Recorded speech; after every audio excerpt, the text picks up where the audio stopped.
Olá, boa noite. Olha aqui de novo, nós com a nossa live aí, tá ficando até semanal, hein? Tá ficando bacana.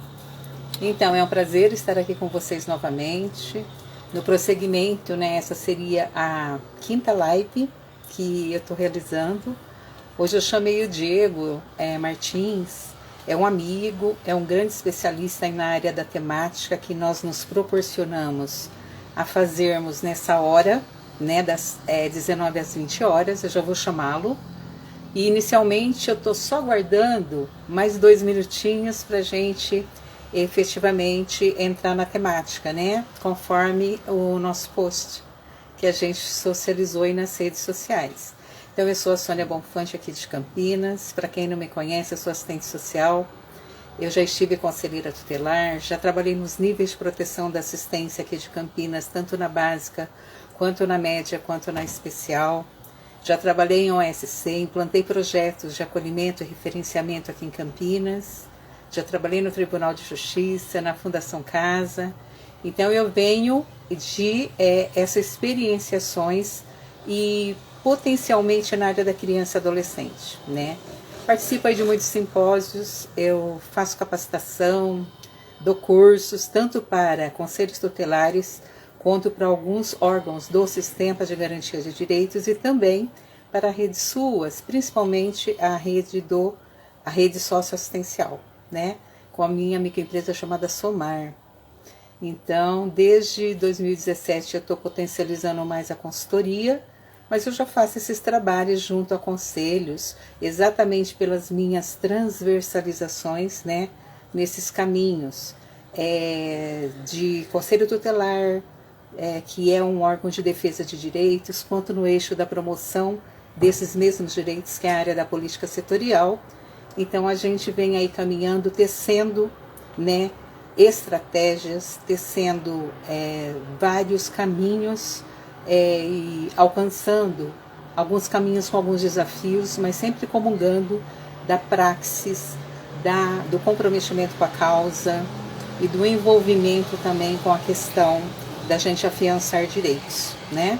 Nós que estamos nesse segmento temos que estar subsidiados exatamente para nos embasarmos e qualificarmos muito a nossa ação em prol daquela criança ou aquele adolescente, no caso foco aqui hoje, nós vamos falar desse segmento também, que sofreram violações de direitos em sua vivência, né, aí que é a infância.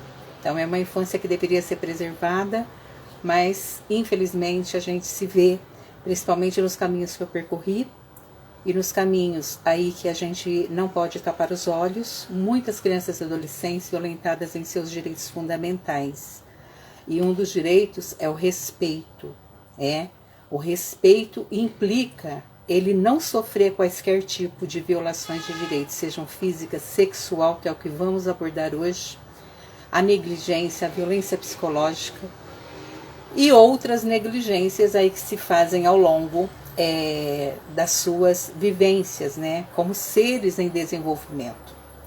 E aí, nessa institucionalização de falar da prática e da teoria, a gente tem debatido alguns temas pertinentes a todo mundo que trabalha com cenários de crianças e adolescentes nessa posição de vítimas em suas histórias, né? Onde família é o lugar de proteção, mas muitas desprotegem, muitas vitimizam, né?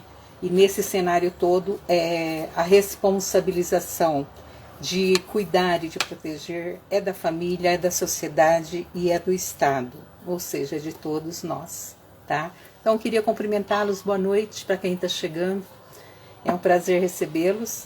E hoje eu chamei o Dr. Diego, né? Eu peguei até o currículo que está no post, mas para a gente reforçar, ele é mestre em segurança pública, ele trabalha como assessor do juiz da infância e juventude lá do estado do Pará, da 4ª Vara, e é coordenador geral do projeto do Futuro Brilhante. Inclusive eu vou chamá-lo e eu vou usar, ele me pediu até para chamá-lo só um minutinho que eu vou colocar um endereço aqui para ele já estar entrando conosco e já estar participando, tá?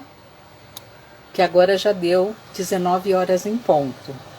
E eu não estava enrolando não, eu só estava contextualizando para a gente se sentir em casa, tá? Futuro brilhante. Vamos ver se o Diego já entra aqui conosco. Chamei você, Diego. Conseguiu? Alô? Eu mandei o convite para você.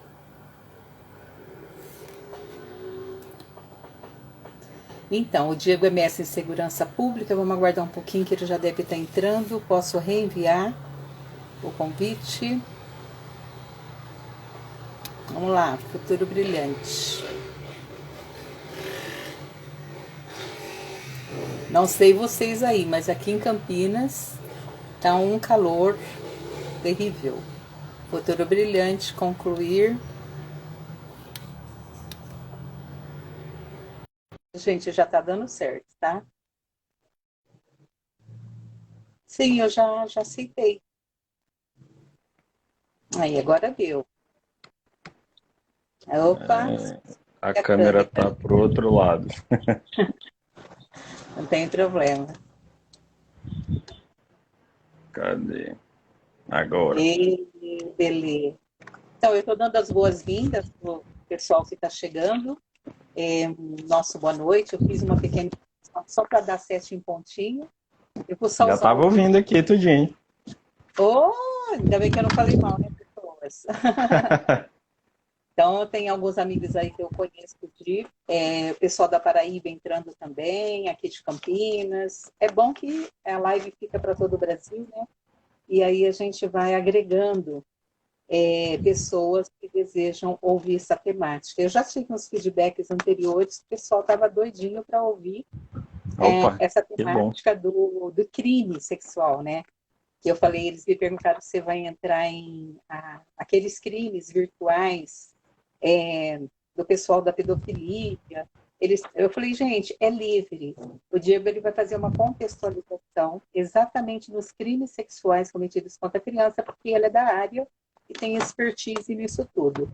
Além do nosso amigo Diego, ele ser coordenador do projeto Futuro Brilhante, que trabalha exatamente com esse foco, ele também é membro do Comitê Estadual de Enfrentamento à Violência Sexual contra Criança e Adolescente lá do estado do Pará. Ele é uma grande referência lá no estado do Pará. E ele também escreveu, ele é autor do Passo a Passo para o enfrentamento dessa violência, tá?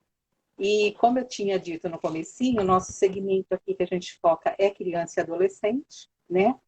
E eu acredito que vai ser exitoso. Nós vamos ter aí grandes aprendizados, né? Porque a gente faz um pouquinho de conhecimento, mas a gente sempre aprende com o outro, né? E é nessa complementaridade aí de saberes, digamos assim, de conhecimentos que a gente vai reforçando aquela mensagem que a gente deseja passar para vocês. O pessoal falou, nossa, eu não vou perder, porque eu quero aprender direitinho essa parte de como que eu vou denunciar, como que eu vou identificar. A parte da identificação é muito interessante no contexto da violência sexual. Mas como o Diego ele vai abordar, e nós temos uma hora e pouquinho para abordar os crimes sexuais, aí hoje ele vai fazer essa explanação e, no medida do possível, a gente vai contextualizando e contemplando aí com a dobradinha, tá bom? Então, já me apresentei rapidamente, apresentei o Diego, e a nossa temática é como identificar e denunciar crimes sexuais cometidos contra crianças. Alguma questão que vocês forem passando, eu vou tentar ir anotando, para depois, na contextualização final, a gente poder responder para vocês, mas dentro do foco, né, da nossa reflexão, da nossa roda de conversa, do nosso bate-papo. E lembrando que eu vou deixar gravada a live, porque o pessoal falou, eu vou estar em aula, eu vou estar dando aula, eu posso assistir depois. E as minhas lives, no pós, ela tem muita visualização. O pessoal gosta de ouvir novamente. As estudantes de serviço social, né, pessoal de conceito falou, Sônia, eu já vi 3 vezes aquela pessoa que foi falar contigo, que você também falou umas falas e tive que reforçar. Então, eu vou salvar, prometo. Perfeito. Diego, boa noite, seja bem-vindo no Boa nosso noite. cenário. Aqui a gente está abraçando, né, o Brasil todo. Eu tenho amigos em toda a RMC, a macro-região de Campinas. E também tenho bastante amigos aí na pontinha do mapa, tá? Fortaleza, Pará, Peixinho aí. Então vamos lá. Então Seja tá bem-vindo. ótimo. Boa noite, pessoal. Eu vi que tem uma pessoa aqui que é do Conselho Tutelar, né?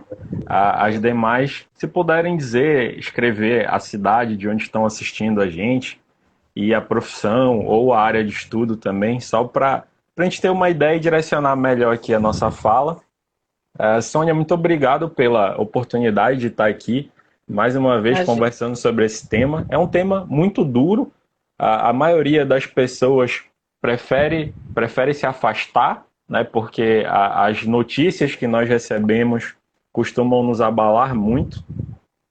São crimes cruéis cometidos contra crianças, em sua maioria ali totalmente indefesas, às vezes até contra recém-nascidos.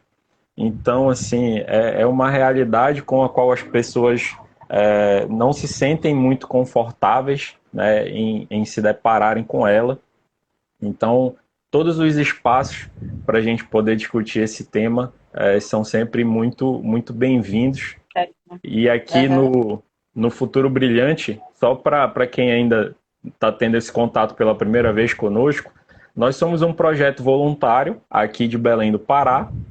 Atualmente nós reunimos 21 voluntários entre estudantes de nível superior e profissionais com o objetivo de realizar ações para a prevenção da violência sexual. A prevenção ela é de vital importância para que nós não cheguemos aos crimes que nós veremos, né, adiante.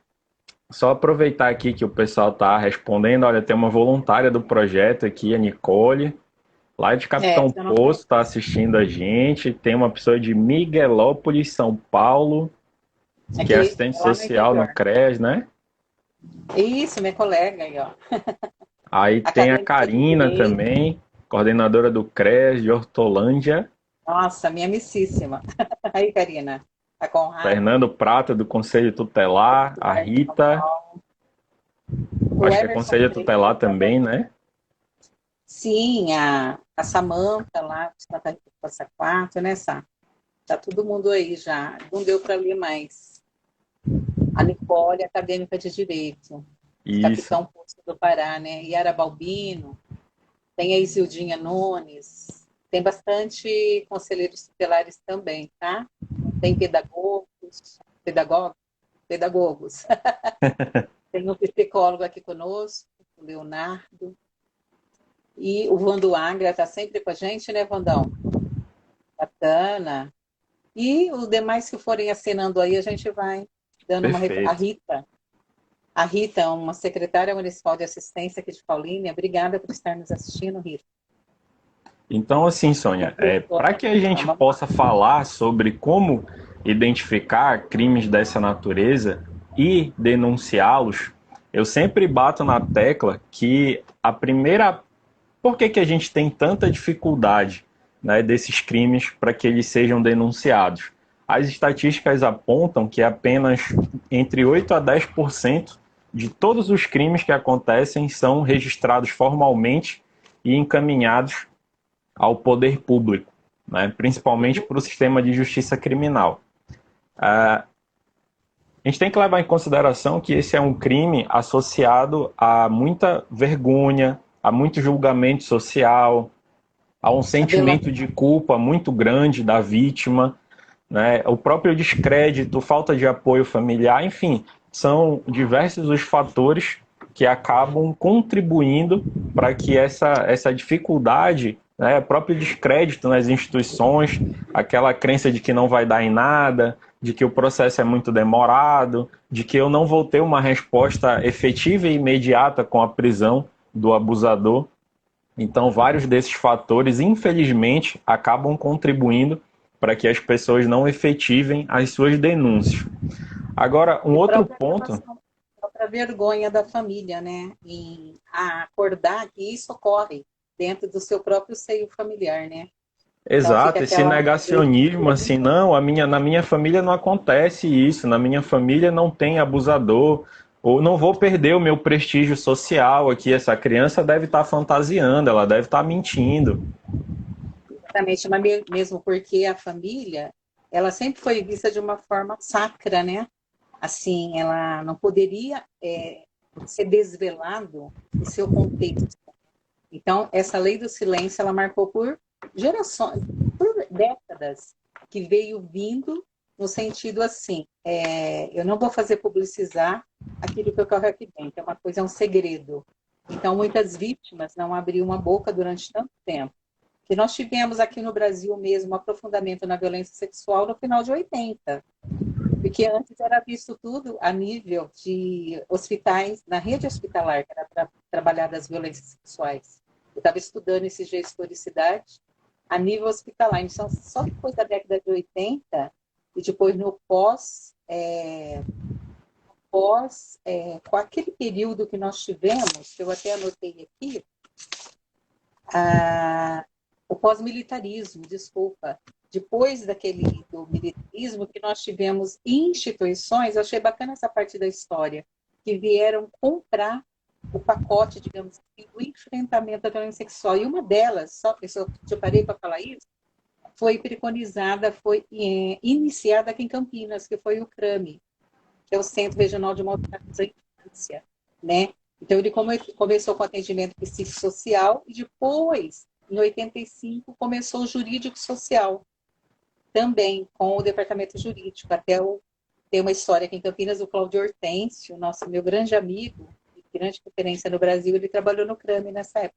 Só para fazer uma história, então, Campinas ela é pioneira numa instituição que começou, né, de uma certa forma, no período de 85, no sentido de afiançar a intervenção e o entendimento da violência sexual. Eu só queria fazer essa parte para saber que isso é importante, né? Porque foi através de uma instituição que ainda não tinha tido em nenhum outro agente do sistema a iniciativa de trabalhar maus tratos.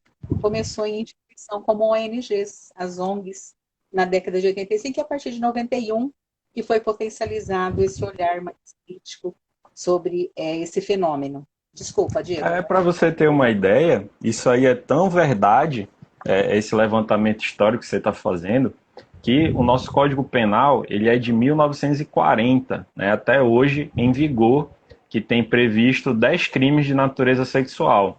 E até 2009, os crimes eles recebiam o título de crimes contra os costumes.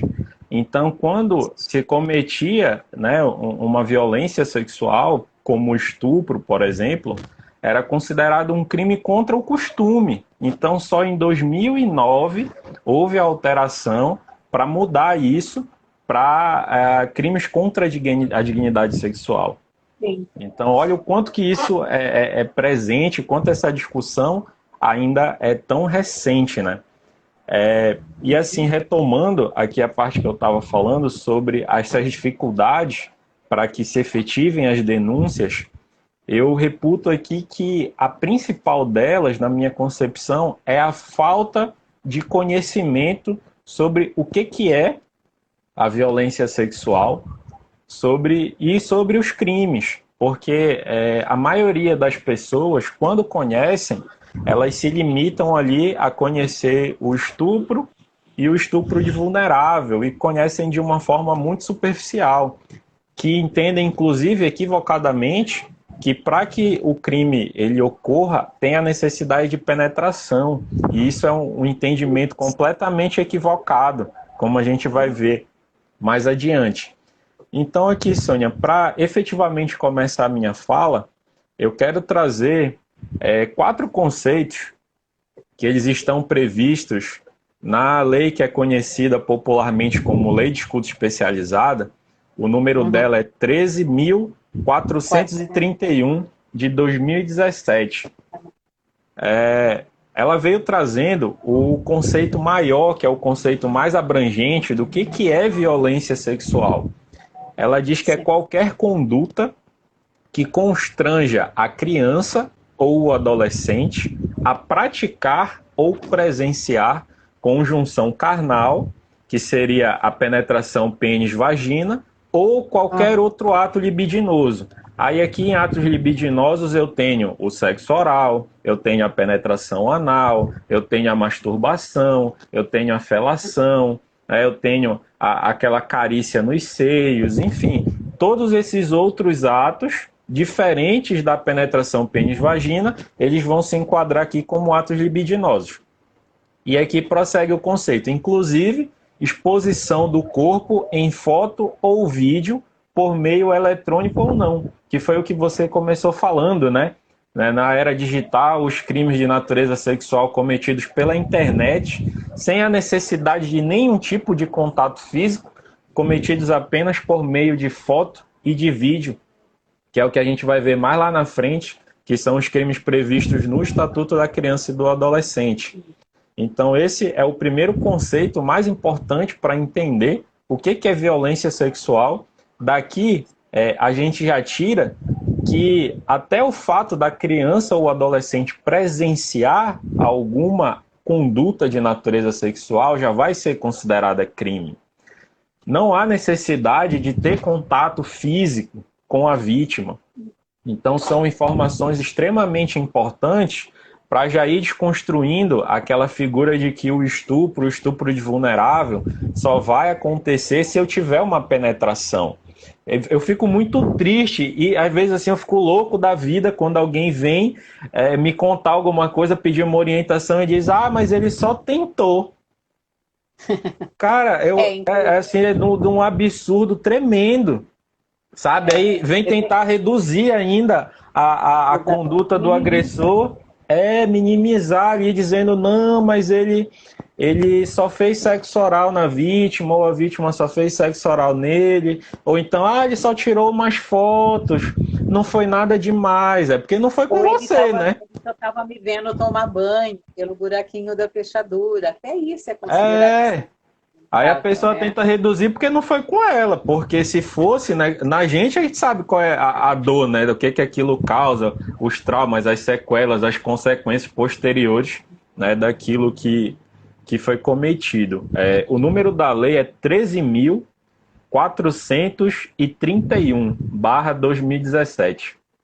Para você ter acesso... que fala do sistema, né, de garantia de direitos na realidade. Para você ter acesso, basta jogar esse número no Google e digitar ao lado Planalto, que aí você vai sempre ter a legislação mais atualizada, sempre pesquise em Planalto, né? Evitem outros sites, porque no Planalto é sempre onde está mais atualizado. Eles riscam, né, o que era e traduzem o novo artigo, digamos assim. Eu gosto do Planalto por isso. Quando é revogado, ele risca, mas ele não apaga. Né? Fica o histórico lá, né? É importante. O outro conceito, Sônia, que a gente tem é o de abuso sexual, que está previsto nessa mesma lei, que ele define o abuso sexual como sendo toda ação que utiliza da criança ou do adolescente para fins sexuais, seja a conjunção carnal, que é a penetração pênis-vagina, ou outro ato libidinoso, que eu já mencionei aqui alguns exemplos, realizados de modo presencial ou por meio eletrônico, para estimulação do agente ou de um terceiro, né? Aqui também tem já a previsão da figura do intermediário, da pessoa que faz aí esse intercâmbio para possibilitar a prática da violência sexual. Então aqui esse conceito é importante para ficar claro que no abuso, principalmente cometido dentro de casa e por pessoas conhecidas da vítima, a gente não tem aqui a figura comercial, não tem a figura financeira, não tem nenhum tipo de troca de bem ou produto, né, ou de valores. É a violência intrafamiliar que a gente costuma também tipificá-la, né? Ou a violência doméstica, né, contra a criança e adolescente, que acontece debaixo do mesmo teto, né? Exato. Só para a gente ir dimensionando o olhar. O terceiro conceito importante para a nossa conversa aqui, que essa lei trouxe, é o de exploração sexual, que consiste no uso da criança e do adolescente em atividade sexual em troca de remuneração. Então, preste atenção, olha, que aqui já tem a troca de remuneração ou qualquer outra forma de compensação, de forma independente ou sob patrocínio, apoio ou incentivo de terceiro, seja de modo presencial ou por meio eletrônico. Então, percebe que aqui, na exploração sexual, eu já tenho o acréscimo aqui dessa figura de troca, né, de remuneração. Às vezes, aqui no Pará é muito presente a troca por alimento, a troca por combustível, por diesel. Tem alguns municípios que ainda não possuem rede elétrica instalada, então eles dependem daquele gerador, sabe? Que é aquele motorzinho lá que vai jogar energia, né? Vai jogar energia para o refrigerador, para a própria iluminação da casa, e eles precisam do diesel. E o diesel acaba sendo muito caro, porque quanto mais difícil for o acesso, mais difícil é para se chegar com esse produto nesse local. E isso vai encarecer o valor. Então, como são famílias extremamente vulneráveis do ponto de vista social e econômico, algumas inclusive totalmente dependentes dos programas de transferência de renda do governo federal, como o Bolsa Família, por exemplo. Alta vulnerabilidade, né? Exato. Então, elas acabam não tendo recurso sequer para se alimentar. Imagina para comprar o diesel para poder prover energia na própria casa. Então, é muito comum, inclusive tem o município chamado, se eu não me engano, Melgaço, que é um dos 16 municípios da Ilha do Marajó, que ele é um recordista triste assim, nesse índice de exploração comercial e sexual de crianças e adolescentes. As meninas são até conhecidas como meninas balseiras, porque elas se aventuram no meio do rio para embarcar nos navios em movimento e fazer essa troca. Exato, fazer essa troca dentro do navio. Uhum.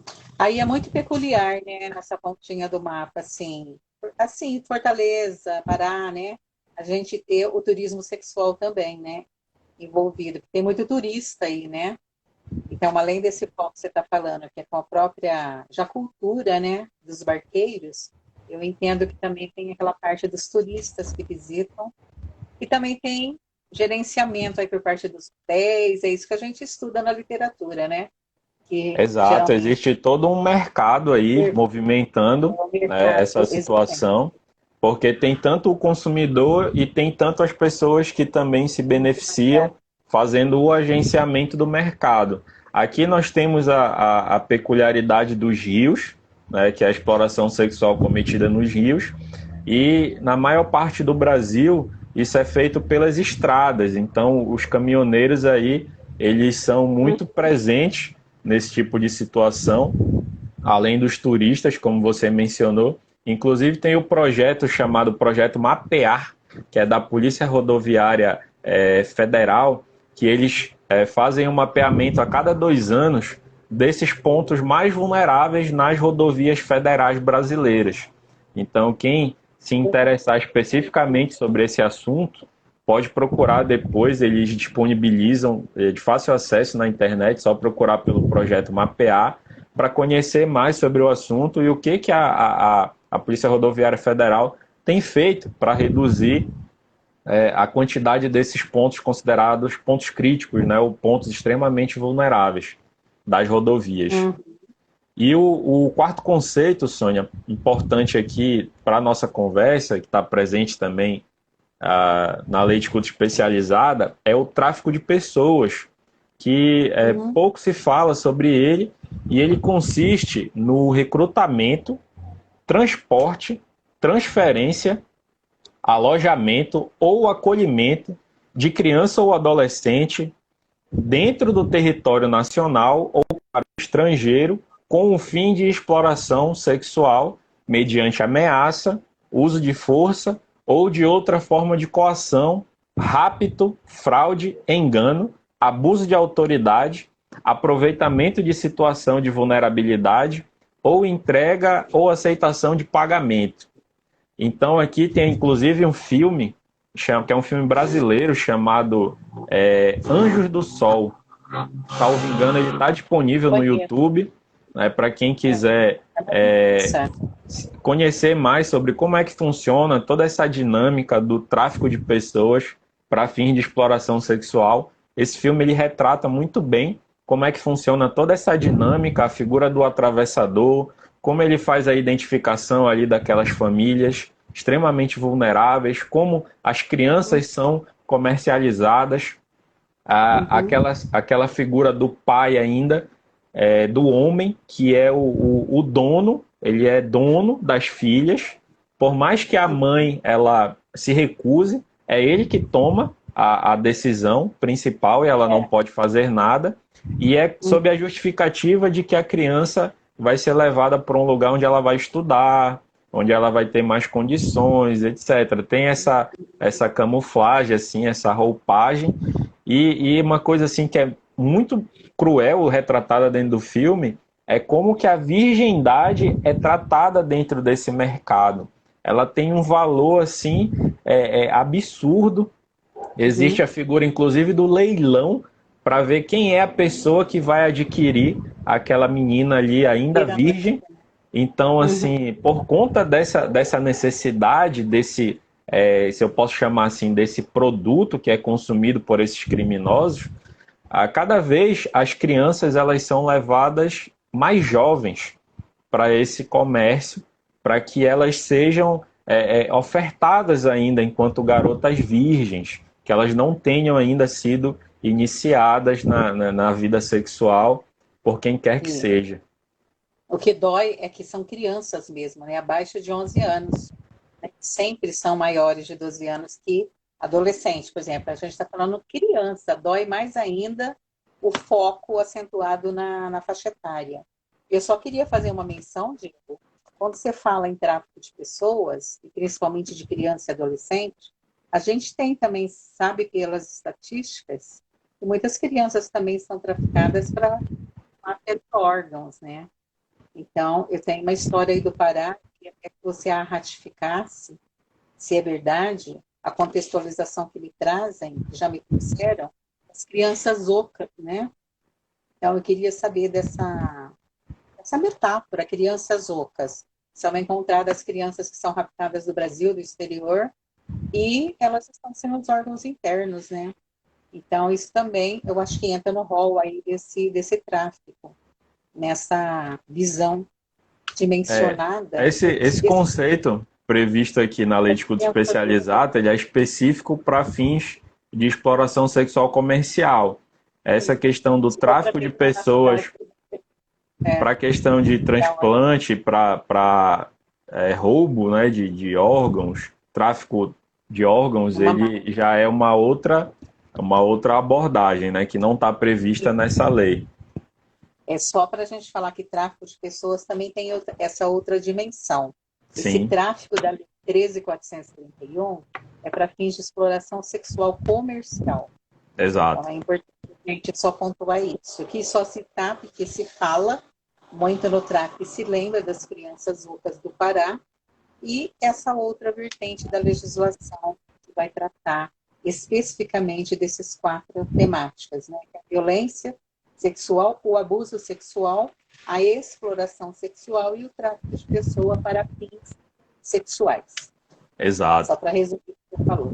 E assim, prosseguindo aqui nessa parte conceitual, nós entramos nos crimes que existem, os crimes de natureza sexual. Porque como eu comecei falando,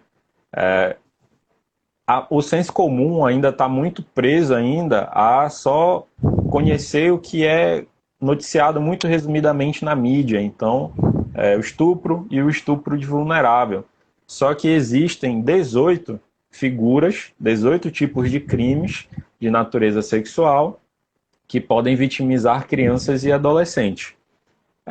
Por conta do nosso tempo e desse nosso bate-papo aqui, ele ser um convite, né, para as pessoas conhecerem, não vou me deter aqui a analisar crime por crime, senão a gente ia terminar só no Maio Laranja, né, que é o mês temático da discussão dessa violência.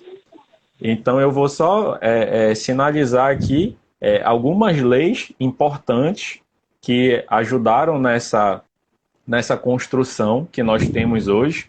Como a Sônia falou, é recente essa discussão, por isso que ainda tem tanta dificuldade, tantos obstáculos para que se converse sobre isso. Então, assim, começando pelo Código Penal, que é um dos instrumentos assim, mais conhecidos, nós temos 10 crimes de natureza sexual previstos no Código Penal. E as leis aqui, eu vou citar duas leis que foram muito importantes para essa construção. A primeira é de 2009, que é a Lei 12.015. Tá? Essa é a Certo. primeira lei. Do Código Penal, né? Do Código Penal. Exato. 12.015, que ela fez alterações no Código Penal. E a de 2018, que é a 13.718, que também fez alterações no Código Penal para que nós tenhamos os 10 crimes que eu vou citar aqui rapidamente para vocês. O mais conhecido é o do artigo 213, que é o estupro. É importante aqui colocar que o estupro ele pode ser cometido tanto por homem quanto por mulher. Antes de 2009, somente o homem ele poderia ser o autor de crimes sexuais e a mulher vítima. A partir de 2009, o homem e a mulher pode ser tanto autor quanto vítima desse crime. Então essa é uma mudança muito significativa, né? E aqui nesse caso, qual é a diferença básica do estupro para o estupro de vulnerável? É que esse do artigo 213, que é só estupro, e as pessoas confundem muito porque a nomenclatura é muito próxima, né?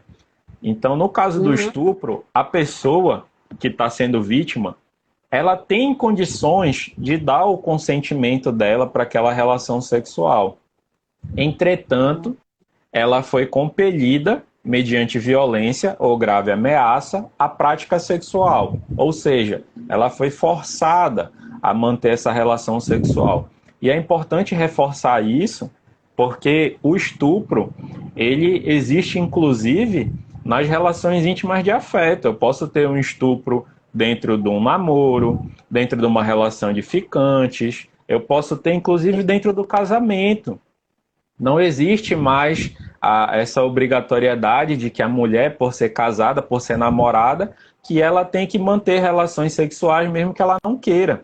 E esse, inclusive, o estupro de modo geral, os crimes sexuais de modo geral, eles já são extremamente difíceis de serem comprovados. Você imagina, então, comprovar esse cometido dentro do casamento, dentro de um relacionamento, né? Como que o delegado vai receber uma situação dessa, né? Então, é bem complicado, mas é importante frisar aqui essa situação. Então, esse é o primeiro crime, artigo 213, o estupro. O segundo crime, ele está no artigo 215, que é a violação sexual mediante fraude. Aqui, nesse caso, a pessoa tem conjunção carnal ou outro ato libidinoso mediante fraude ou outro meio que impeça ou dificulte a livre manifestação de vontade da vítima. O 215A, ele vem trazer a figura da importunação sexual, que consiste em praticar com alguém sem a sua anuência ato libidinoso com o objetivo de satisfazer a lascívia própria ou de terceiro. Esse crime aqui, ele surgiu depois daqueles casos recorrentes de masturbação dentro do transporte público, né, em que os acusados eles chegavam a ejacular nas vítimas. Ejaculava na calça, no casaco, era uma coisa assim absurda e não tinha uma figura mais severa que pudesse penalizar, né, responsabilizar por esses casos. Então veio essa figura aí que é de 2018. O próximo é o 216A, que é o assédio sexual, que consiste em constranger alguém com o intuito de obter vantagem ou favorecimento sexual, prevalecendo-se o agente da sua condição de superior hierárquico ou ascendência inerentes ao exercício de emprego, cargo ou função. As Uhum. pessoas falam muito sobre assédio sexual, mas no Código Penal, esse assédio ele tem que ser decorrente de uma relação empregatícia. Então, obrigatoriamente, o abusador ele precisa ser o superior Certo. hierárquico da Essa vítima hierarquia. e usar isso em favor de obter esse favorecimento sexual. O Entendi. próximo é o 216B, que consiste em fotografar, produzir, filmar ou registrar por qualquer meio conteúdo com cena de nudez ou ato sexual ou libidinoso de caráter íntimo e privado sem autorização dos participantes. Então, esse é aquela pessoa que vai manter uma relação sexual e bota uma câmera escondida, não avisa nada para parceiro ou para o parceiro, né? Faz o registro disso aí. E tem, inclusive, a violência sexual de vingança, que são aquelas pessoas que, durante o relacionamento, trocam fotos íntimas, vídeos íntimos, e quando termina o relacionamento, pois eu vou acabar agora com a tua reputação. Pega e espalha na internet, né, todas essas fotos e vídeos, isso também é previsto no Código Penal como crime. Uhum. A próxima figura é o 217A, que também é muito conhecida, que é o estupro de vulnerável, Sim. que É o mais consiste, conhecido. exato, que consiste em ter conjunção carnal ou praticar outro ato libidinoso com menor de 14 anos. Aqui, o que é muito importante a gente reforçar, principalmente com as vítimas que têm ali 12, 13 anos, que estão mais próximas dos 14 anos, é que muita gente, já equivocadamente, muitas famílias autorizam esse namoro, né, da menininha ali que está com 11, com 12, com 13 anos, autorizam o namoro. É. O acusado ele vai na casa da vítima, a vítima vai dormir na casa dele, e as pessoas entendem que por ter esse aval da família, que não está se cometendo crime. E é um grande equívoco, porque se essa situação for denunciada, o cara vai responder por estupro de vulnerável, independente dele ter relação íntima com aquela vítima de forma consentida ou não. Porque a nossa Certo. legislação prevê que, nesses casos, a vítima não tem condições de dar o seu consentimento. Uhum. Certo? Então, abaixo de 14 não tem condições. E existem algumas situações que eu posso equiparar, né? Mesmo as pessoas maiores de 14, que elas também são consideradas vulneráveis. E aqui eu tenho a figura da pessoa que está em coma, por exemplo, está hospitalizada em coma e não tem condições de dar o seu consentimento ou de oferecer resistência. Tem muitos casos na mídia aí, né, de médicos, enfermeiros, técnicos que abusam sexualmente dos seus pacientes, e isso é considerado estupro de vulnerável. Outra situação muito recorrente, que acontece independente da idade, a pessoa que está extremamente alcoolizada, sabe? Aquela pessoa que não consegue mais falar, não consegue se levantar, está jogada num canto ou numa cama, num sofá, e a pessoa vai lá com ela e mantém relação sexual. Também é estupro de vulnerável. Sim. E Uma também as pessoa pessoas.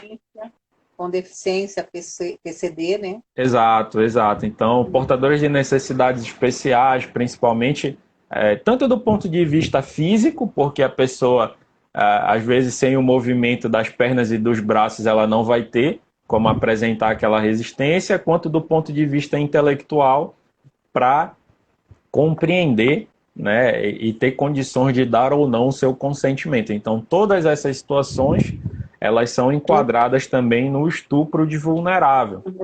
Então, como eu comecei te falando, as pessoas conhecem só um pedacinho, né? O estupro de vulnerável conhece só o critério da idade, não conhece essas figuras equiparadas aí, que também influencia bastante. Sim. Para finalizar, o Código Penal tem o 218, que é a corrupção de menores, que é induzir alguém menor de 14 anos a satisfazer a lascívia de outrem. E o 218A, que é praticar na presença de alguém menor de 14 anos ou induzi-lo a presenciar conjunção carnal ou outro ato libidinoso. Então, olha só, como eu comecei falando que não precisa do contato físico. Aqui basta a figura da pessoa presenciando. Então, eu vou manter relação sexual com a minha parceira e pego ali o meu sobrinho de 10, 11 anos e coloco ele para assistir. Tá? Então, só o fato dele estar presenciando, ele já vai estar aqui configurado esse crime, né, previsto no 218A, que existe muito essa figura, né?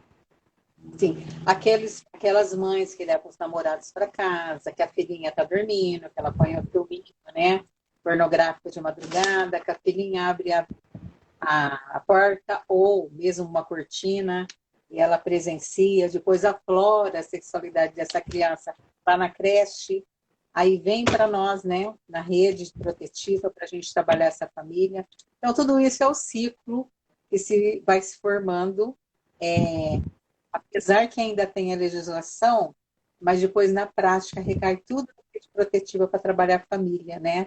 Nesse contexto do porquê que essa menina está tendo esse comportamento lá na creche, a sexualidade tão aflorada, né? Se Exato. permitindo tocar e tocando no coleguinha. Então, aí que entra todo... Então, esses conhecimentos legais, eu acho que eles trazem uma riqueza enorme na nossa prática institucional. Exatamente para a gente dimensionar o olhar e saber até crivar, né? Esse crivo que eu falo é para a gente fazer substancialmente até relatórios informativos ou relatórios até técnicos para que a gente exerça a função, por exemplo, da responsabilização, né? Quando a gente quer enriquecer um relatório. Então, acho bacana a gente está revisitando isso do Código Penal para trazer à tona das nossas ações que acontecem na dinâmica das famílias. Então, isso nos subsidia, nos instrumentaliza. Só queria fazer uma parte, Diego, senão a gente vai passar.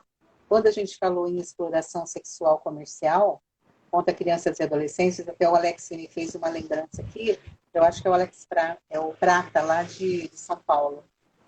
Não existe a palavra prostituição para criança e adolescente. Isso daí está na recomendação, inclusive, da Convenção das Nações Unidas, né? O que existe é exploração sexual. Então, a gente tem que Perfeito. cortar o paradigma, quebrá-lo, né? No sentido de falar que aquela criança está se prostituindo, aquela adolescente está se... Não. Até 18 anos de idade, por causa da lei federal, que é a lei de proteção integral, essa criança ela está em exploração sexual, tá? E não em prostituição. Ainda legalmente, ela está sob a tutela da lei e sob a lei de proteção integral. Então, não cabe a gente denominar a pessoa como prostituta antes de 18 anos, e sim explorada. Tudo bem? É só para a gente fazer um recorte aí na fala quando a gente for dar essa. Estônia, aproveitando, né, a sua intervenção, é importante revisitar esses conceitos, porque assim, o profissional, eu sempre digo assim, não vem escrito na testa da vítima qual foi o crime que aconteceu com ela. E muito menos eu posso esperar nos meus atendimentos que a vítima saiba dizer, olha, eu fui vítima de estupro de vulnerável, por isso, por isso, por isso. Olha, eu fui vítima de importunação sexual, por isso, por isso, por isso. Nunca vai acontecer isso, né? Então, é a atribuição do profissional que vai atender, ouvir o relato, porque o que chega para a gente são os fatos, são as histórias, né? É o contexto do que aconteceu. E a partir disso, saber identificar na legislação onde que se encaixa cada coisa. E isso reforça a dificuldade da gente ter a comunicação formal para as instituições, porque se os profissionais que fazem os atendimentos de crianças e adolescentes não conhecerem esses crimes, eles não vão conseguir identificar essas situações e o seu atendimento ele vai ficar limitado, né? Às vezes a área social, a área da saúde, ele não vai ter essa repercussão que deve ter nesses casos de crimes sexuais para o âmbito do sistema de segurança pública. Não vai ser comunicado o delegado, o promotor, não vai chegar no Tribunal de Justiça.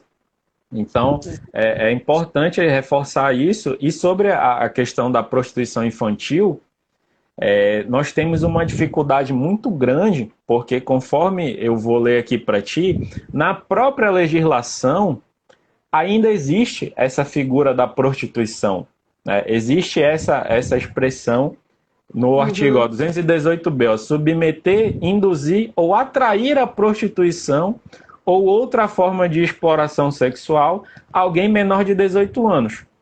Quem que é menor de 18 anos? O adolescente, certo? Então, olha só, a nossa própria legislação, ela associa o termo prostituição ao adolescente, né?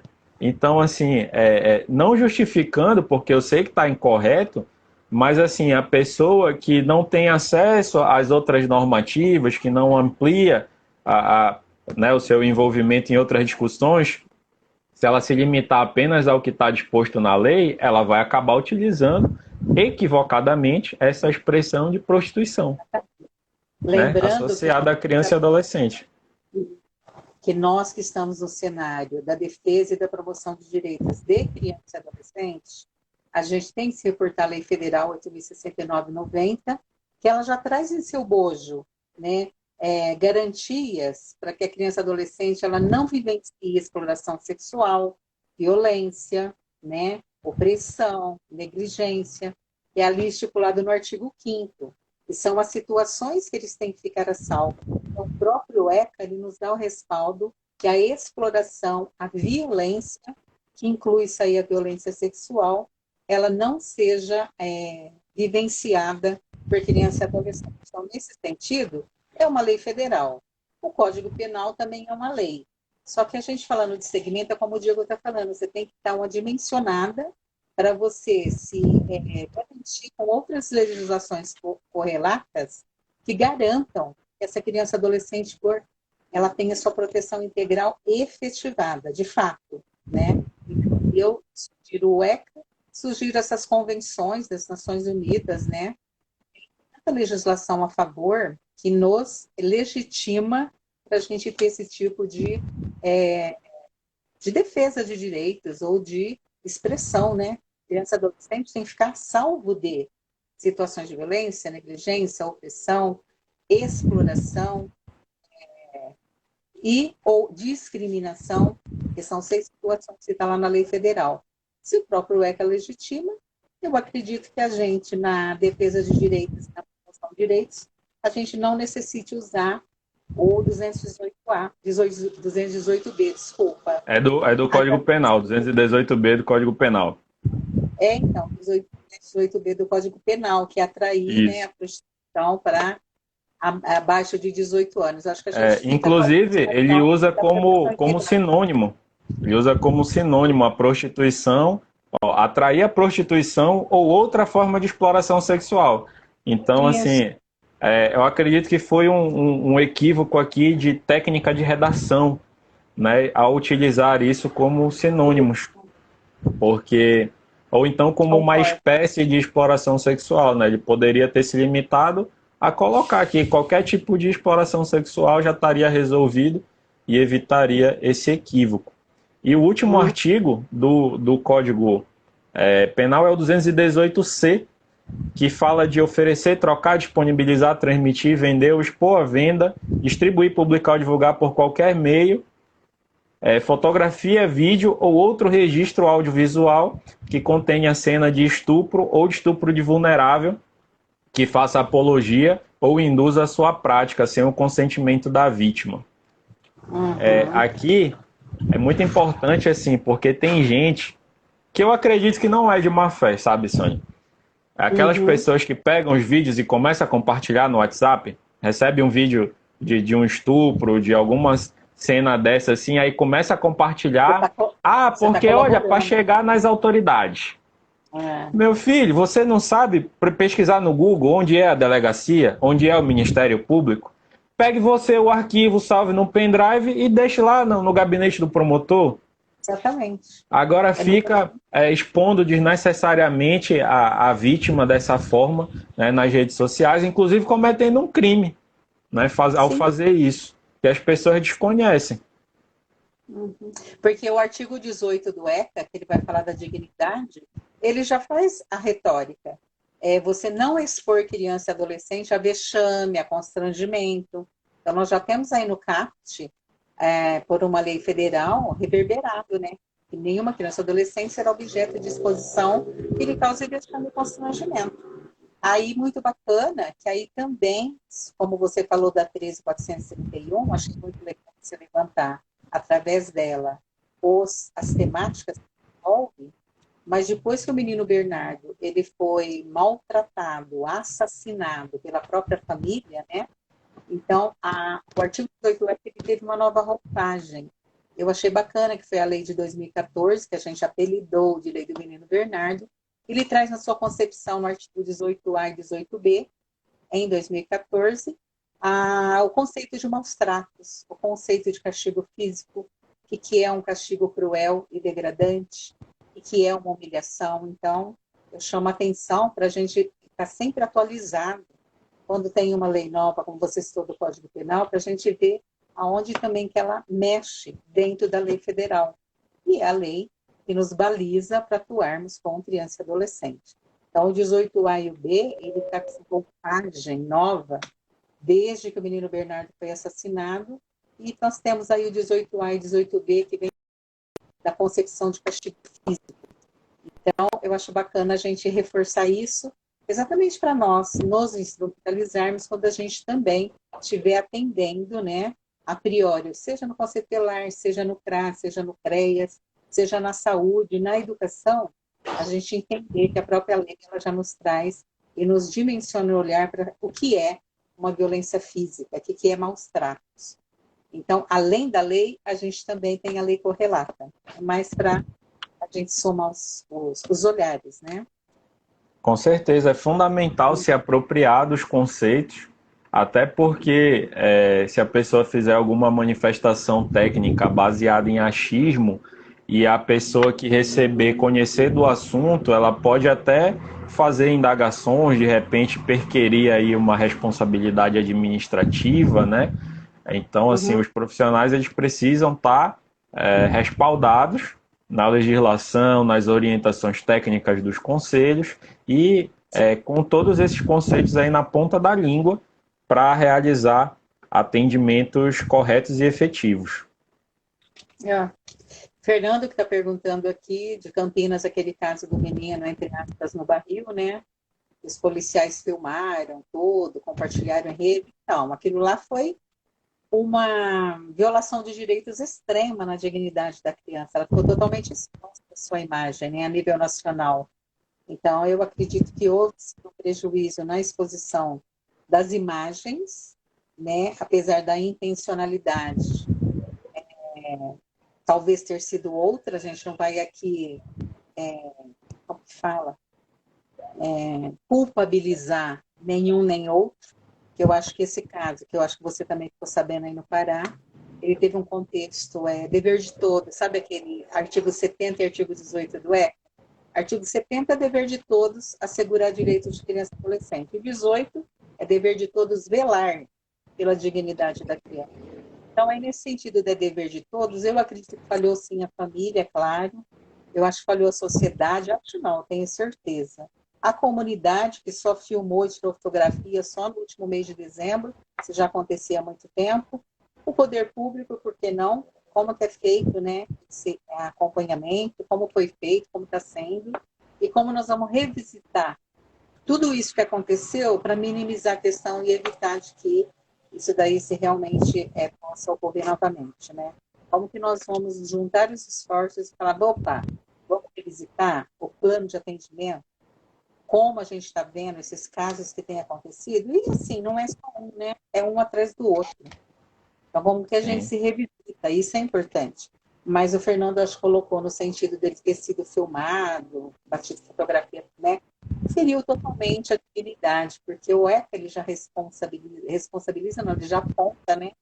Que a criança ela não pode ir em prejuízo de ser o sujeito, de ser em desenvolvimento, ela tem exposta a sua imagem de uma forma que vai lhe causar vexame, Que é constrangimento ou outras como eu te falei, né, situações. Sônia? Eu quero crer que essas pessoas fazem isso com a intenção de tentar ajudar, mas às vezes por falta de treinamento, de capacitação, de orientação técnica, cometem esses absurdos e provavelmente todos esses profissionais aí devem estar respondendo a procedimento administrativo na corregedoria, O né? Ministério Público está Pois apurando é, ainda.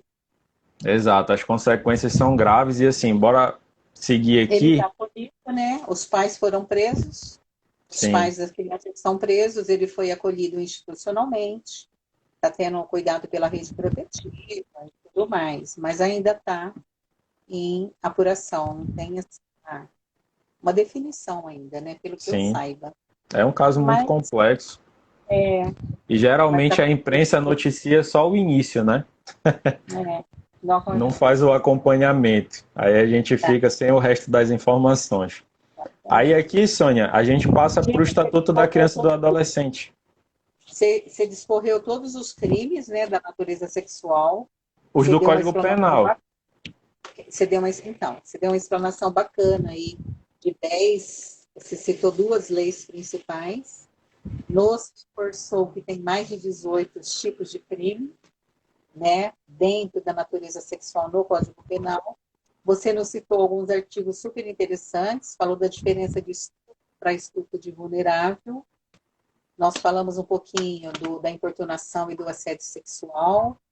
Depois da fotografia por qualquer meio, achei interessante. Depois você entrou especificamente no estupro do vulnerável, na idade. É importante a gente falar, abaixo de 14 anos, né? E as Depois da figuras corrupção equiparadas também, né? e as figuras equiparadas. Você falou da corrupção de menores, né? Você falou do 218A, que vai falar da prática na presença de pessoas menores de 14 anos, né? Presenciando ato libidinoso, muito interessante. E o 218B e o C, que o B ele vai falar de atrair a prostituição, né? Outra forma de exploração sexual.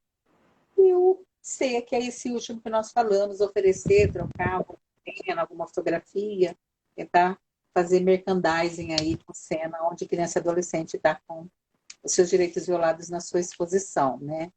O direito violado maior aqui, eu sempre falo de proteção integral fazendo analogia, é a dignidade que está totalmente ferida aqui em sua essência. Muito bacana essa visão dos crimes, né? E a denúncia deles, que é Eu outro. preciso só falar do Estatuto da Criança e do Adolescente para poder chegar na denúncia, né? Então, O ECA, nesse ponto de certo. vista dos crimes sexuais, são 8 crimes que estão previstos no ECA e 10 que estão previstos no Código Penal que a gente já viu. No Ok. Estatuto da Criança e do Adolescente, nós tivemos duas leis importantes que também fizeram parte dessa construção que nós temos hoje. A primeira foi no ano 2000, que bate com esse período aí que você relatou no início da live, né? O número da lei é a 9.975, do ano 2000. E a segunda lei ela é de 2008. O número dela é 11.829. Essa lei de 2018, ela tem como objetivos principais aprimorar o combate à produção, venda e distribuição de pornografia infantil, bem como criminalizar a aquisição e a posse de tal material e outras condutas relacionadas à pedofilia na internet. E os crimes sexuais eles estão previstos do artigo 240 ao 244b do Estatuto da Criança e do Adolescente. Então, assim, novamente, a legislação ela acaba trazendo algumas impropriedades técnicas, né? Porque assim como é incorreto falar sobre prostituição infantil, também é incorreto falar sobre pornografia infantil, né? O adequado seria material de conteúdo sexual envolvendo criança e adolescente. Isso. Então, a própria legislação ela traz novamente um conceito equivocado e também associa essas condutas à pedofilia, sendo que a pedofilia ela não é um conceito jurídico, ele é um conceito da área da saúde, que no contexto do sistema de justiça criminal, nós nos apropriamos equivocadamente, muito por força do que é veiculado na imprensa também, né, que os jornalistas também usam muito equivocadamente esse termo, porque assim, a grande maioria dos crimes sexuais é cometida por predadores sexuais, por abusadores, que não tem nenhum tipo de diagnóstico ou de desvio que vá caracterizar a pedofilia. Né? As pessoas que são acometidas de pedofilia é um percentual muito pequeno dentro do universo de pessoas que cometem crimes sexuais. Por que é importante estabelecer essa diferença? Primeiro, porque é criado no imaginário social que o abusador, que ele fisicamente, ele aparenta ser um monstro. É um monstro do tipo que tem os dentes podres, que tem a cara arrebentada, tipo, ele não tem esse osso aqui da cara, então ele não vai ter sustentação aqui na cara dele.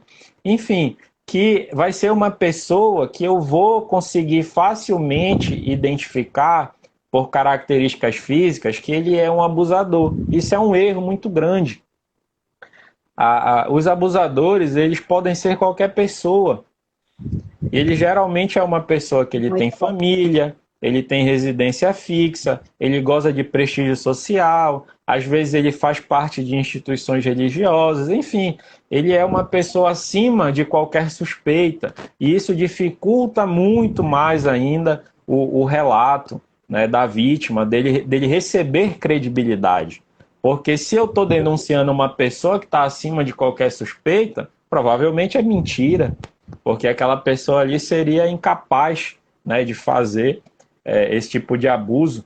E eu queria até deixar, Sônia, como recomendação, principalmente para se verificar essas pessoas acima de qualquer suspeita, tem um filme chamado... Um filme e uma série. O filme, o nome é Spotlight, Segredos Revelados. Ele retrata uma investigação jornalística ocorrida nos Estados Unidos, em que eles mostram todo um esquema da Igreja Católica para abafar os crimes sexuais cometidos pelos padres, pelos seus membros. Né? Os crimes sequer chegavam a ser registrados, porque tinha um conchavo com a polícia, com o Ministério Público, tinha uma verba já no orçamento da igreja para fazer os acordos e as vítimas serem compelidas a assinar termos de confidencialidade para nunca falarem sobre aquilo publicamente. Então, assim, é muito interessante, né, conhecer essa realidade, que inclusive, hoje em dia, nos Estados Unidos, é uma recomendação da igreja que os padres evitem ao máximo qualquer tipo de contato físico. Recentemente até o padre Fábio de Mello, numa discussão sobre crimes sexuais também, ele falou que quando foi fazer uma visita aos Estados Unidos, ele foi orientado, olha, você sabe que aqui você não pode abraçar, né? Porque o brasileiro tem essa fama, né, de ser muito caloroso, muito acolhedor, ser muito de contato físico, de abraço e tudo mais. Aí ele disse, não se preocupe, já estou ciente que aqui é proibido abraçar. Então, muito em decorrência das muitas denúncias, né, ocorridas aí no contexto da igreja. E o segundo é um documentário chamado, está disponível na Netflix, que é chamado The Keepers, que tem a ver com fala de uma história de freiras, no contexto da Igreja Católica também, que presenciavam uma série de abusos aí cometidos com as alunas dentro de uma escola religiosa. Então o padre se aproveitava novamente de todo o poder, de todo o prestígio, tinha toda uma rede de apoio envolvendo políticos, envolvendo sistema de justiça, que acobertavam aí toda essa situação. Então, assim, são dois exemplos para as pessoas, são baseados em fatos reais, Então as pessoas conseguem ver muito bem aí a presença dessas figuras, né, acima de qualquer suspeita e Sim. que inclusive fica muito presente o quanto que a vítima é desacreditada, o quanto que ela é vista já como suspeita, né, como duvidosa, como interesseira, que está querendo tirar alguma vantagem ali, né, em cima da igreja, em cima do padre. Então, o próprio acolhimento feito no sistema de justiça já vem nesse sentido, né, de que a vítima é a culpada ali, que é a suspeita, não o padre, né? Tamanho é o prestígio dessas instituições e que eles se valem de um nível de vulnerabilidade dessas pessoas muito grande, né? Porque assim, no contexto religioso, seja ele católico, evangélico, umbandista, seja o que for, é muito difícil. A pessoa se entrega ali completamente, ela vai para o confessionário, ela relata todas as suas angústias, as suas aflições, as dificuldades pelas quais ela está passando. Então, ela fica na palma da mão ali daquela pessoa. E ela pode Exatamente. usar isso se ela tiver, né, essa índole, ela vai utilizar ali da forma como ela quiser para se aproveitar daquela pessoa. Então, assim, até a estratégia utilizada era de se aproximar o quê? Das mães solteiras que estavam criando, estavam com dificuldade para criar os filhos, que estavam passando por problemas financeiros, então pegava, trazia essa pessoa Uhum. para os serviços de atendimento dentro da instituição religiosa, colocava lá no emprego, colocava o filho dentro dos serviços da igreja, levava para Uhum. lanchar, enfim, é uma coisa assim impressionante que vale muito a pena, tá? Quem está aqui, que tiver separar um tempinho depois para assistir, vale muito a pena, tá? Bacana. O pessoal está perguntando se The Keepers é do jeito que eu falei. É K-I-P-E-R-S. Para procurar no É, são, Netflix. é, tá aqui, eu escrevi. Escreveu aí, pessoal, né? Isso. Bacana. E Tem o um outro, outro também eu vou escrever aqui que é o Spotlight, Segredos Revelados. que eu já vi, é muito bom, viu? The Keepers. Eu, É, ai, e eu, o outro eu, é Anjos do Sol, que é sobre exploração sexual. e também tem um filme bacana, não sei se o pessoal assistiu, O Quarto do Jack, né? Tem na Netflix Sim, também. É muito bom, viu? Ele o quarto fala. de Jack, ele retrata já a figura do abuso sexual extrafamiliar, né? É, é Relata o uma índio. situação que é um estranho que acaba cometendo toda aquela violência e tudo mais. Agora Exatamente. tem um outro que fala do que é mais presente, né? Que é o abuso intrafamiliar, que é Marcas do Silêncio.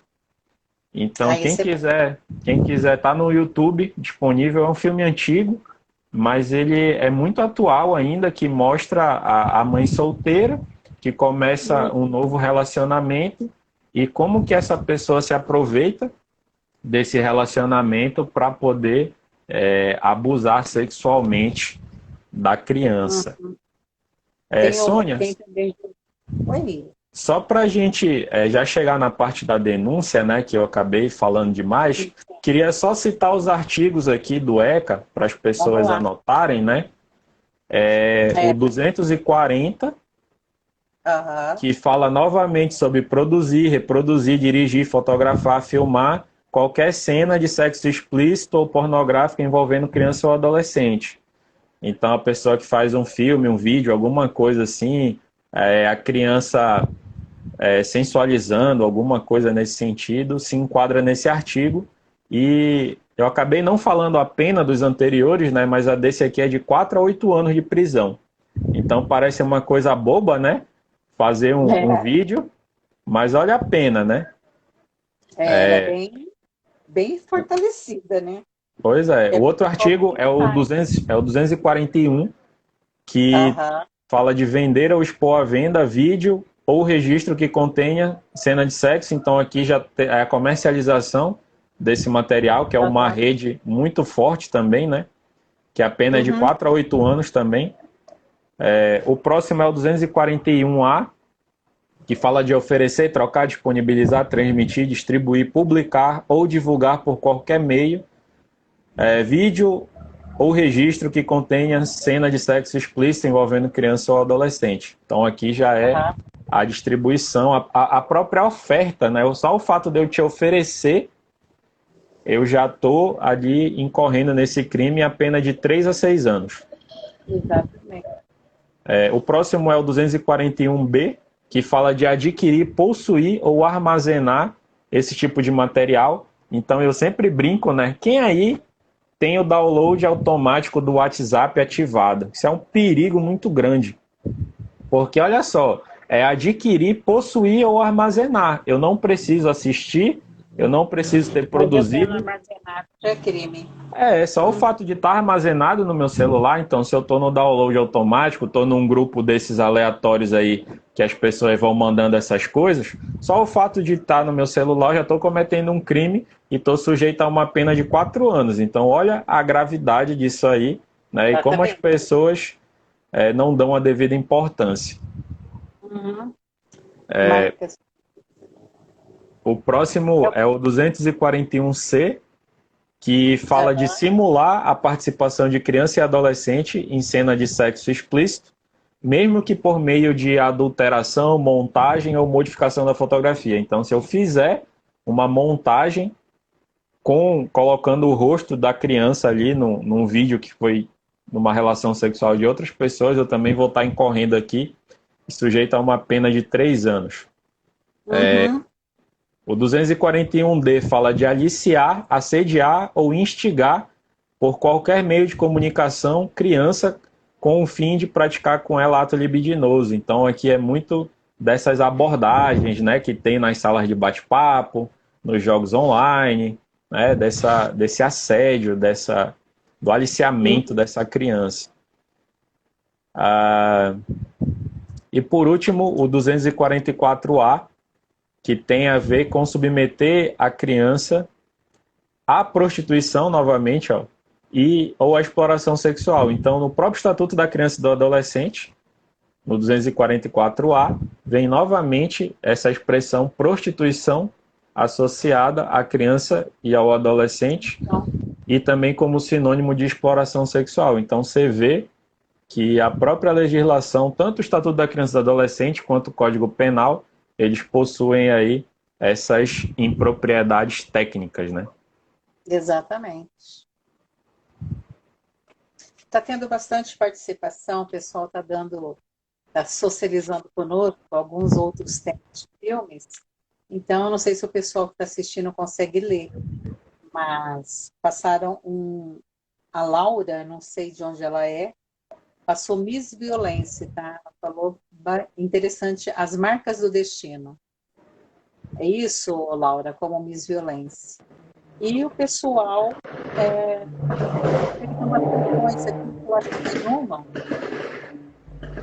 Você acabou de falar do ECA, que é os artigos, Diego? Já até acabei. O 241C.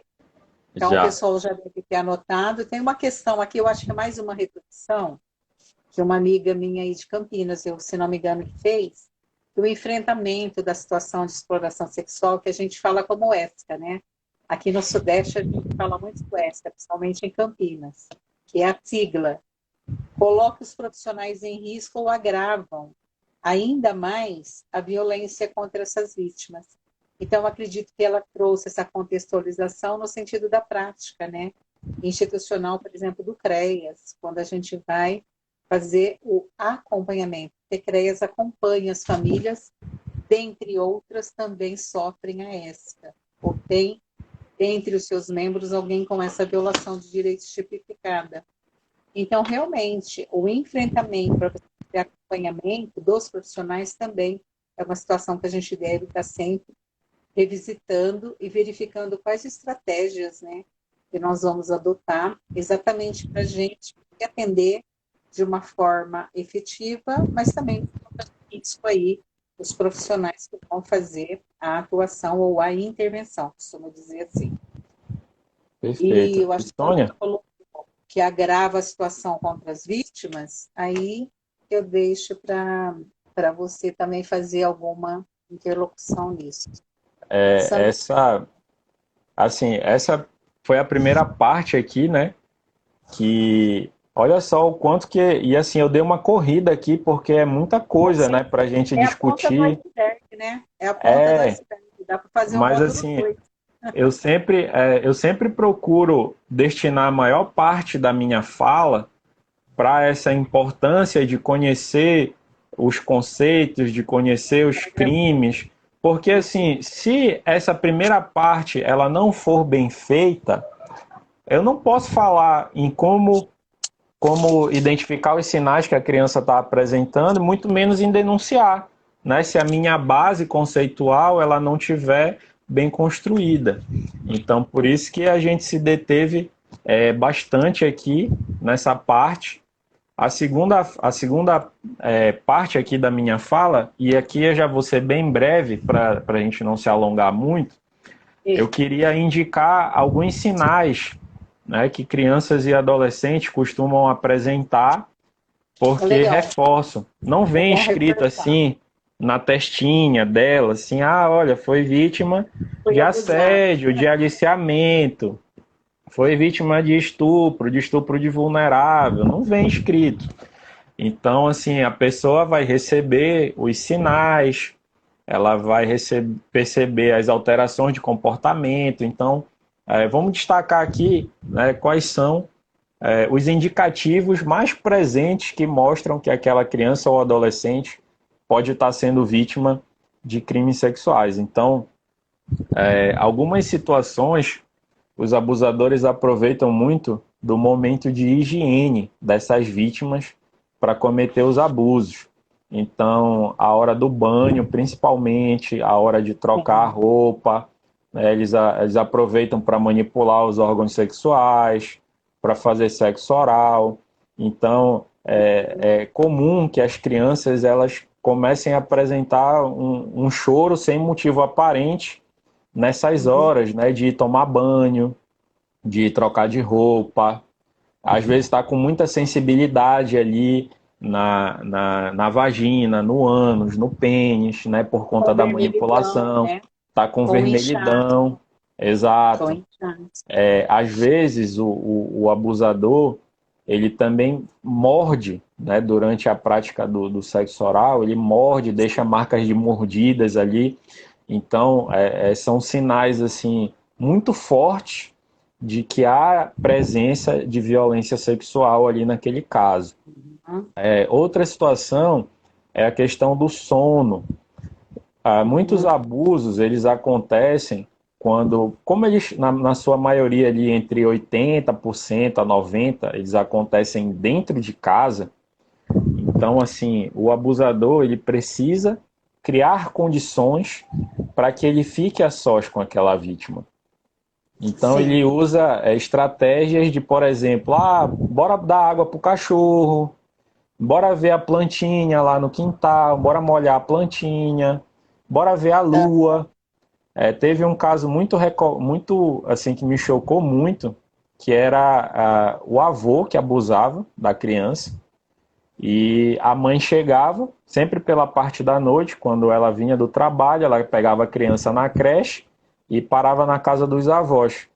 E o avô tinha essa questão de ir toda vez para o quintal para molhar a plantinha e mostrar a lua para a criança. Ela tinha 2 anos. E depois de um tempo, a criança começou a chorar muito quando a mãe a colocava ou tentava colocar no colo do avô. Isso é um outro alerta que a pessoa tem que ter para não forçar a criança a não fazer o que ela não quer e prestar atenção no porquê que ela não está querendo ir no colo daquela pessoa, porquê que ela não quer abraçar, porquê que ela não quer beijar.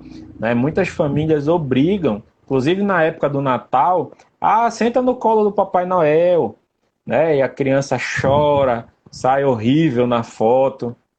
Então, assim, o que ele fazia? Ele pegava essa criança, para ele ficar a sós com ela, como ele só tinha essa oportunidade, ele levava para o quintal e deixava a avó distraindo a mãe lá no pátio conversando. E lá no quintal, ele começava a manipular a vagina da neta e roçar a criança no seu órgão sexual. E depois de reiteradas vezes que a criança começou a chorar muito, que ela já não queria nem ir na casa dos avós, ela chorava muito, a mãe ficou desconfiada, mas não queria acreditar que o próprio pai dela, o avô, estava sendo Uhum. capaz de um ato tão cruel. Ah, sim. Aí ela Mas pegou, foi mais uma vez e deu um jeito. A casa tinha uma lateral, assim, uma passagem pela lateral, e ela foi e ficou no escuro para ver o que, que acontecia lá. E ela viu essa cena, né? Ele manipulando e a criança inquieta, se debatendo, chorando, e ela pôde presenciar ali o abuso. Então, esse é uhum. um sinal, né, que também para disparar o alerta. E como eu estava falando do sono, outra oportunidade que o abusador tem é na parte da noite. Ou então ali depois do almoço, quando com aquelas famílias que têm o hábito de dormir à tarde, né? Que ele consegue se aproximar da criança sem ninguém ver e cometer os abusos. Então é muito importante ficar atento, porque aí a criança ela pode disparar uma dificuldade para dormir, ela pode disparar ali pesadelos, né? Porque ela não vai ter mais aquela tranquilidade, porque todo o tempo ela está sobressaltada com medo do abusador chegar. Aí ela faz xixi na cama, que é enurese, ou ela tem Exato. hipopré, que ela Ela retém o tem, cocô. São ela todos sinais retroage, para né, a comportamentos infantilizados, a fases que ela já ver. havia superado no seu Sim, desenvolvimento ali infantil. Então, é exatamente isso que você está falando. Então, uma regressão. e se a criança está tendo dificuldade para dormir, consequentemente, ela também vai ficar mais irritada, ela vai ficar mais agressiva, ela vai ter dificuldade de concentração, porque ela não está descansando. Então, isso Sim, vai afetar também o desempenho escolar dela, vai afetar o relacionamento dela interpessoal na escolinha, ela pode começar a bater nos coleguinhas, ela pode sim. começar a bater nos primos, ela pode começar a ser agressiva com os próprios familiares, ela pode também ficar muito introvertida. Então, uma criança que era muito amorosa, que abraçava, que beijava, que conversava, que era sorridente, falante, ela passa a ficar muito introvertida, isolada, não quer mais ter contato, quer ficar trancada dentro do quarto. Então, tudo são sinais para a pessoa ficar muito atenta, né, e que merecem uma atenção e uma investigação mais profunda. Exatamente. Isso é importante porque aí a gente entra na parte que é da identificação de sinais. Até o Fernando mandou dar uma lembrada aqui, mas eu tinha anotado para a gente reportar a legislação. É elementar para a gente tomar as medidas protetivas. E essa abordagem ela é técnica. Ela tem que ser feita conforme a lei ela já precisa. Ela deve ser feita através de um fluxo pré-estabelecido. É que a gente não está falando da lei, porque a hora que a gente der uma palestra não, fazer um bate-papo, uma roda de conversa, uma live sobre a Lei 13.431, aí a gente entra em todos esses detalhamentos. Mas ela fala que são 4 políticas, né, responsáveis para fazer todo esse fluxo, para fazer a apuração da violação existente sexual. A segurança pública, a assistência social, a educação e a saúde. Então, os profissionais que poderão, dentro de um formato de um fluxograma municipal, quem vai fazer o que e como. Principalmente, eu sei que está ficando muito na mão da assistência e da saúde, então fazer esse fluxograma, então ele tem que ser uma abordagem profissional técnico que conheça esses sinais, tá? É nesse sentido que eu acho interessante. É claro que a gente pode ficar atento no sentido de uma professora, por exemplo. Aquela aluna que você acabou de citar, que ela era super, né, aberta, socializadora, comunicativa, de repente ela fica retraída, ela fica avessa até um toque. Então, é mudança de comportamento. E um professor, ele deve fazer o relatório a quem de direito, exatamente para passar, olha, deve estar acontecendo alguma coisa na dinâmica familiar dessa dessa criança. Então, ou mesmo alguém que tenha ou que esteja na convivência dessa menina por tempo e perceba essas mudanças comportamentais, né? Isso cabe repassar, mas quem vai fazer a abordagem e todo o desvelamento, ele é técnico. Por isso que a lei ela respalda e ela fala nos profissionais qualificados exatamente para fazer essa escuta. Porque, na realidade, a escuta especializada, ela é uma entrevista, né? Ela tem que ser feita diferente do depoimento, a própria lei da diferenciação. Mas, como eu falei, não é agora que a gente vai entrar o que é um e o que é outro. A gente só falou exatamente como você se reportou, as 4 tipologias que ela aborda, né? Que nós já falamos lá no começo. Entre Isso. elas, a violência sexual. Então, a abordagem é isso, ela é técnica e especializada. Sônia, a assistência que dá no CREAS depende de cada município construir o seu fluxograma. O que eu estou falando é que tem que ser técnico especializado para você não revitimizar a criança que já sofreu a violação. É isso. Perfeito. E Sônia, para a gente concluir essa parte dos sinais, eu sempre começo falando pelos comportamentais, porque eles são os mais sutis e mais difíceis, né, de serem percebidos, que foram os mencionados anteriormente. Do ponto de vista físico, é bem mais fácil identificar quando a criança está com uma lesão. Ano passado foi muito veiculado nas redes sociais que o dentista, ele ao fazer um tratamento na criança, ele identificou no céu da boca dela indicativos de infecção sexualmente transmissível, né? Tinham várias verruguinhas ali, não sei se é essa a forma de identificar, no céu da boca. Uhum. Ele pode identificar também na boca ferimentos indicativos de sexo oral forçado, inclusive com deslocamento de mandíbula em razão da força, né, para manter a boca da criança aberta, às vezes esganadura também, a secreção, enfim, esses sinais físicos assim mais facilmente detectáveis e que comprovam com mais facilidade também a violência sexual. A própria gravidez é um indicativo muito forte, né, daquela Sim. criança ou adolescente, como já foi relatado o caso da menina que teve uma grande comoção nacional também, né, que com 10 anos de idade, grávida, sendo abusada dos 6 aos 10 anos, então assim, absurdos, que só quando chega num ponto extremo de uma gravidez é que alguém vai identificar alguma situação, né? Quando precisa ir para o sistema de saúde. Então, assim, além disso, uma pessoa aqui falou sobre a questão da masturbação e eu acrescento ainda também a fala incompatível com a idade e o desenvolvimento daquela criança. Então, a criança que conhece termos sexuais que não são compatíveis com a sua idade, que desenha órgãos sexuais também. O desenho, ele é uma ferramenta fundamental para que quando a criança não consegue, né, verbalizar, expressar, no desenho ela consegue transpor essa barreira e é um indicativo também. A criança desenhar um pênis, uma vagina ali com muitos detalhes, é uma situação para se ficar atento, né? Ela desenha uma pessoa ali de uma forma meio estranha, então sempre conversar, pedir para a criança explicar o que significa cada coisa ali do desenho dela, é uma forma muito interessante, né, de abordagem. E a gente entra... Profissionais qualificados. Não Exato. é qualquer, não, por exemplo, não é por conselho tutelar fazer isso, entendeu?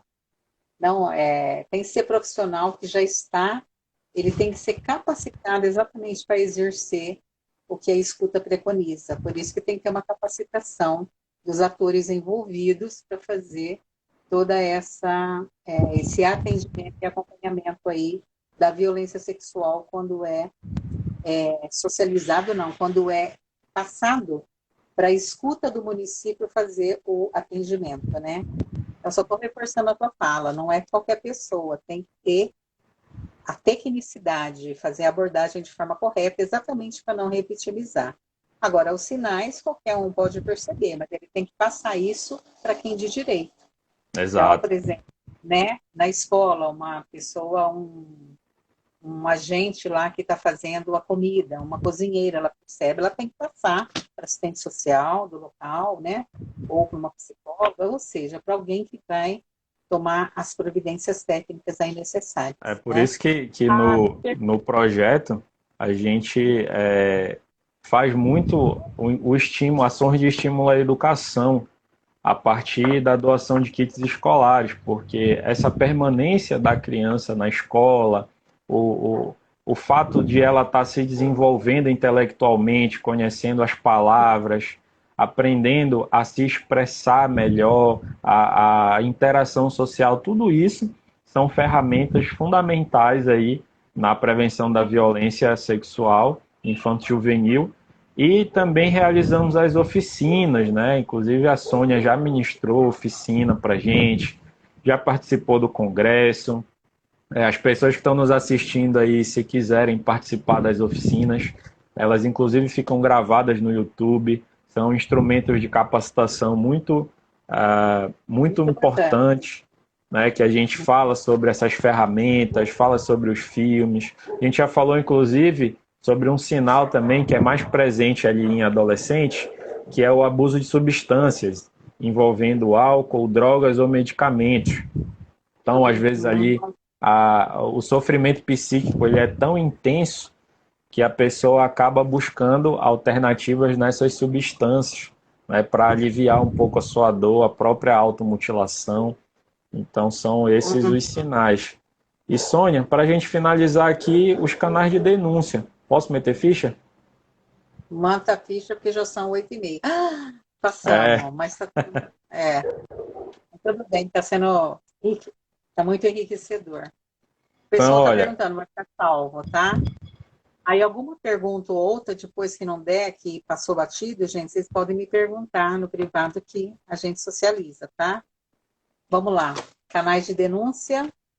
nós temos a SaferNet.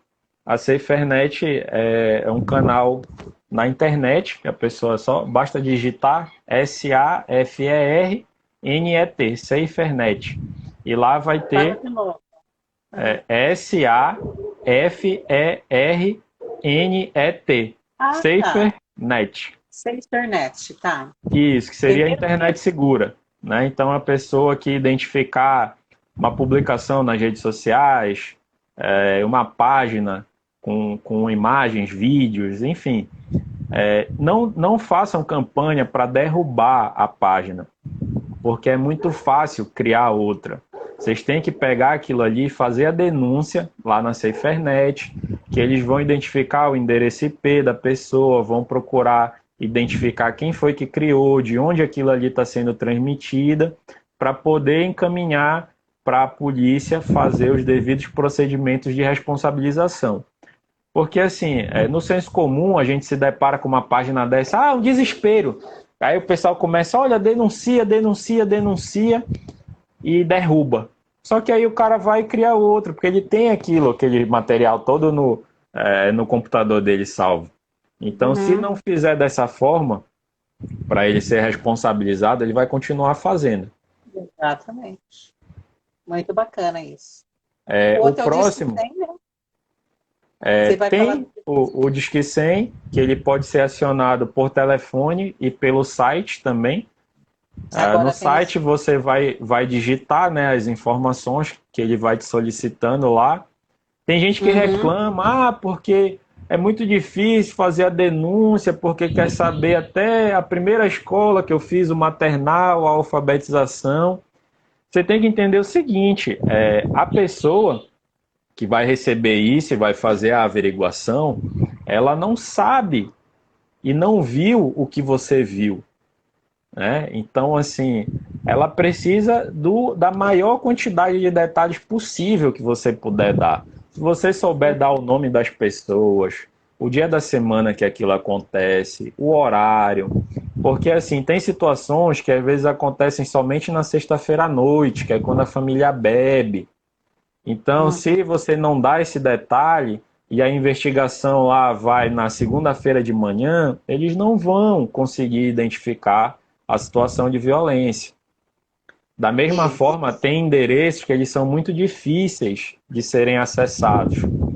Então, se você não dá o perímetro, não dá o ponto de referência, a pessoa não vai conseguir chegar no endereço. E aquela denúncia vai ser frustrada. Aí depois a pessoa vai culpar, dizendo que o sistema não funciona, que as instituições não fazem nada, né? Exato. Mas assim, você tem que municiar também os órgãos e os profissionais com todas as informações que você tiver. Então tem esse canal do Disque 100, tem a Ouvidoria Nacional de Direitos Humanos, que pode ser acionada pelo site também. Tem o canal Proteja Brasil, que você pode instalar o aplicativo no seu celular para poder fazer a denúncia. Eu também separei daqui do estado do Pará, como a gente está com bandeiramento vermelho e bandeiramento preto, né, que implica lockdown em algumas regiões, muitas instituições suspenderam o atendimento presencial e ofereceram canais digitais para denúncias. Então, por exemplo, o Ministério Público ele ofereceu o WhatsApp, ele ofereceu e-mail, a Defensoria Pública também, a Polícia Civil também, o Tribunal de Justiça. Então, assim, o que eu recomendo em relação a essas instituições? Que vocês procurem a rede social oficial, porque lá vão ter os contatos, né? E vocês salvem. Salvem o número do WhatsApp, salvem o endereço de e-mail da cidade de São Paulo, de Espírito Santo, enfim, de onde você estiver assistindo, porque esses contatos aí, eles vão mudar, né, de estado para estado, e alguns vão oferecer só atendimento telefônico, outros vão oferecer atendimento por WhatsApp, outros por e-mail, alguns por agendamento de videochamada, enfim, você tem que ir atrás, né, dessas informações aí no seu estado. Beleza. Pessoas, tem umas questões aqui, ou reflexões que eu consegui anotar, mas eu acho que pelo adianto a gente vai ter que ser bem brevezinho, tá? Só assim que eu queria dar uma conotação, alguém perguntou famílias desestruturadas e estruturadas. Hoje a gente não fala mais assim, né? A gente fala em famílias em alta vulnerabilidade social, tá? Então é só para se apropriar de como a gente está se referindo a essas famílias, né? Situação precarizada, tanto economicamente quanto socialmente. E aí a proteção básica que vai trabalhar bastante a vulnerabilidade social, no fortalecimento de vínculos familiares e comunitários, né? E claro, verificando a dinâmica dessa família nas suas necessidades e vicissitudes. O outro que me pediram aqui, deixa eu ver, eu acho que nós já respondemos, da prostituição que o Fernando lembrou. Dá para montar uma apostila aí, né, Sônia, com essas anotações? Dá para anotar uma cartilinha, né? Gente, foi só a ponta mesmo do iceberg, né? Eu queria agradecer, que nós ficamos até 20 para as 9, mas eu acredito que foi bastante enriquecedor. Eu não sei, viu, Diego? Eu acho que a gente depois pode pensar numa parte 2 sobre esse assunto, porque várias pessoas me falaram que foi interessante a gente dar uma mergulhadinha. Eu acho que a gente pode até mergulhar mais, né? Até falar um pouco mais de vários assuntos que foram suscitados, mas a gente procurou o foco, que era como a gente fazer... Identificar e denunciar. Identificar e denunciar os crimes cometidos contra a criança. Senão a gente fugia. Mas vocês perceberam que tem uma dimensão grande para a gente entrar em outros espaços para a gente refletir.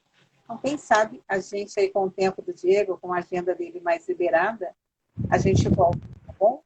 Então, eu queria agradecer, eu vou gravar a live e obrigada por ficarem conosco até agora, tá?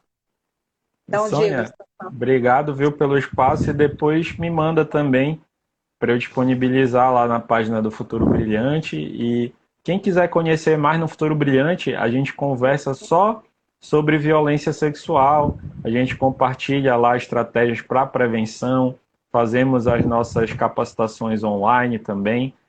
Quem quiser conhecer mais especificamente sobre esse assunto, nós temos várias abordagens E sigam lá o nosso perfil, entrem em contato com a gente lá no WhatsApp também, estamos à disposição. Muito obrigado.